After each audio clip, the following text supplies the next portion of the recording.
These are the 7 guys that are in every male friend group once you hit 40. If you're over 40 and you're seeing this, you know I'm right, so comment which one you are. If you're way younger, take a look into your future, because it's happening. Number 1, the extremist PhD. This is the guy that makes you realize why the educational system is so bad, because if it wasn't, everyone would be like him. This is the guy that never stopped learning, whether through books or experience. He has the hottest take on everything. His political takes probably got him banned on social media repeatedly. He's probably racist, but the kind of racist that'll learn way more about someone's culture to be more accurately racist.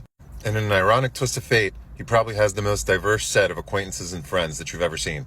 And even more ironic, if this guy has a wife or girlfriend, she's a different ethnicity than him, and is just as racist. This is that guy that talked about that knows so much history that it becomes weird. And sometimes, out of the blue, he'll hit you with a random fact that'll just mess up your day. Like, did you know that Rosa Parks took 30 bus rides that day, and the first 29 were quite nice? Like, what am I supposed to do with that information? By age 40, this guy probably went through a prepper phase. Most of the time, this guy is at least somewhat well off. Either because this guy is so well informed that he's made several good investment decisions, or he is completely unemployable and was basically forced to start his own business, and after a while just became independently wealthy. For all his faults, this guy is the information center of the friend group. He knows everything about everything, and if he doesn't, he'll find out. And when all the craziness in the world starts to get overwhelming, he's the person that puts it in perspective for you. Number 2, the Pirate King. He has the One Piece, and he has all 10,000 episodes of One Piece in every language imaginable. This is the man that used Napster right when it came out and made it his entire personality for the rest of his life. Any piece of media you want, he'll get it for you. Even if he's not particularly interested in the topic, he just does it for the love of the game. Need to watch Saudi Arabian soccer? He got you. Want to check out the latest isekai anime that'll never get renewed for a second season? He got you. Needless to say, he probably has a Plex server. You know the stereotype about scaring women off by trying to show them pirated content in a really awkward fashion? Doesn't apply to him. There's nothing awkward about that. All of his content is in 4K and ready to go. By age 40, this man's obsession of media piracy has turned into an obsession with frugality. He does not keep up with the Joneses, and he is proud of it. He has optimized his life to spend as little money as possible. And because of this, usually this man is very well off because he is sitting on a pile of unused cash. So if you're ever in a pinch financially, this guy is usually the first to help you out. If he's 100% certain that you can pay him back, of course. And because of this, he's an extremely valuable member of the group. This is the man that stares at inflation and our way higher cost of living right in the face and laughs at it. You need this man in your life. And because of their mutual distaste and societal norms, the Pirate King and the extremist PhD are usually best friends. Or in my case, they're actually the same person. Number 3, the corporate social butterfly. This man has a corporate job and he's very, very good at it. But he also accepted the fact that professional networking helps you get ahead. His favorite social network is LinkedIn. He plays golf. In fact, he went through a phase of secretly hating golf, to openly hating golf, to ironically loving golf. All for the networking opportunities, of course. He goes to business networking events recreationally, sometimes even for industries he doesn't even work in. Unlike the first 2 guys I mentioned, he does keep up with the Joneses, but only for the corporate benefits that it provides. This guy is usually well off for 2 reasons. Number 1, he successfully climbed the corporate ladder. Number 2, he has a great side hustle. Job referral bonuses, baby. And because of this, he is an insanely valuable member of the friend group. He will make sure you get a job if you're in trouble. And yes, him helping you directly benefits him, and that's okay.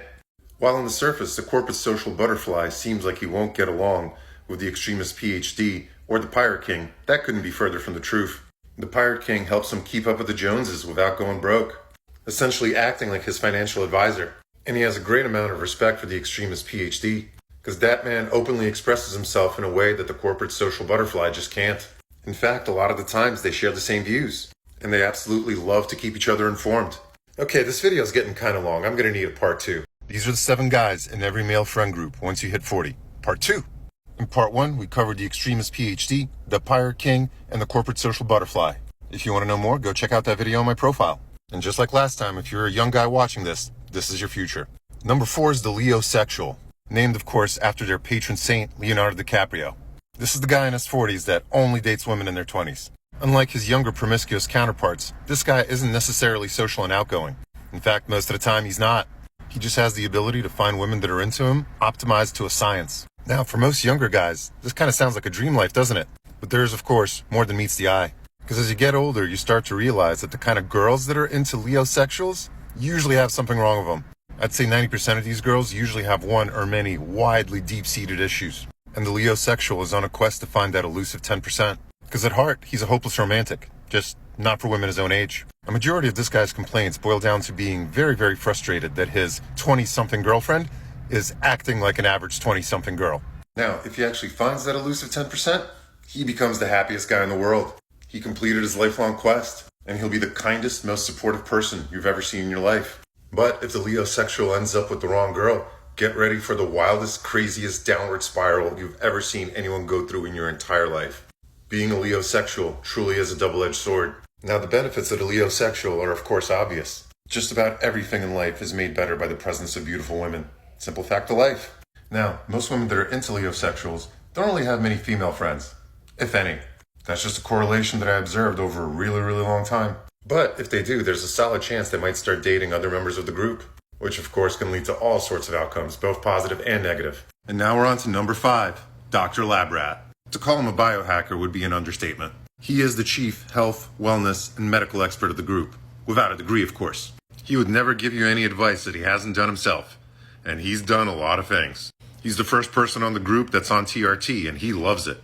Heck, he probably even tried steroids and knows all the good ones. For the last few years, he's really been into peptides. He takes his 5 milligram daily dose of Cialis every single morning, legitimately for the heart health benefits and the workout benefits. Of course, it's not just about the drugs with this guy. He knows everything about every supplement ever. And most of the time, he's the best cook in the group, because this man always cooks for himself and he has plenty of experience doing it. This man owns a Ninja Creamy, and boy, can he make some magic with it. Like, how does a pint of ice cream have 100 calories and 90 grams of protein? It's because Dr. Labrat made it, and he's a specialist. This man is a walking contradiction. He is both a crunchy hippie and a genetic experiment. Dr. Labrat's origins vary, of course. In his younger days, he could have been a total nerd or a total jock, but it doesn't matter, because now he's both. And once again, the benefits to the friend group here are completely obvious. Everyone should take good care of their health, and the older you are, the more important it becomes. And all the guys up here like him for completely different reasons. The extremist PhD loves him because he can't trust regular medical or health advice, especially after COVID. The Pirate King loves the fact that he could save him a whole bunch of money by teaching him how to cook. The corporate social butterfly will talk to him about nootropics for hours. And the Leosexual wants to look good in front of his girlfriend. Fun fact, I started this video in front of a Panda Express because my local Dr. Labrat told me that if you're not going to cook, then their chicken teriyaki is probably one of the best things you can get with fast food. These are the 7 guys in every male friend group once you hit 40. Part 3. And parts 1 and 2 we've already covered. The extremist PhD, the Pirate King, the corporate social butterfly, the Leosexual, and Dr. Labrat. Oh, and by the way, I read the comments. I know many of you are flabbergasted that men over 40 can have friends, yet alone 7. This video is dedicated to you, because starting off today we have the gentrified neighborhood. Like its namesake, the gentrified neighborhood used to be wild, used to be hardcore, used to have character, but now it's just a little cookie cutter and boring. But also really, really safe and a great place to raise kids. This guy is a dad, and he's just trying to set a great example for his kids. This guy's biggest fear is his kids finding out just how much he partied as a youngster.